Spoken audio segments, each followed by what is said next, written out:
বৃষ্টির দিনে কি শুধু চা হলেই হবে নাকি? চায়ের সঙ্গে তো অন্য কিছুও থাকা চাই।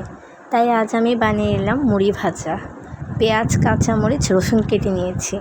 এখানে গরম তেলের মধ্যে কালিজিরা ফোড়ন দিয়েছি। কালিজিরার গন্ধটা সুন্দর হয়ে এলে এখানে কাঁচামরিচ, রসুন দিয়ে দিব। এই পর্যায়ে আমি এগুলোকে একটু ভাজা ভাজা করে নিচ্ছি। খুব সুন্দর একটা গন্ধ আসবে। বৃষ্টির দিনে এই মুড়ি ভাজাটা খেতে অসাধারণ লাগে। অন্যদিনও সন্ধ্যার নাস্তায় খাওয়া যায়, দারুণ লাগে। এখানে ভাজা ভাজা হয়ে এলে আমি কিছুটা মুড়ি দিয়ে নিচ্ছি। এখানে স্বাদ মতো লবণ দিয়ে নিব। এখানে কাঁচামরিচটা পরে দিয়েছি। ভাজার সময় দিলে আমার কাছে আসলে ভালো লাগে না, তাই পরে দিয়েছি। এখানে ভালো করে একটু নাড়াচাড়া করে নিচ্ছি। আর তেল কিন্তু আমি এখানে সরিষার তেল ব্যবহার করেছি। খুব সুন্দর একটি গন্ধ আসবে। রসুন, পেঁয়াজ, কালিজিরা, কাঁচামরিচ অসাধারণ।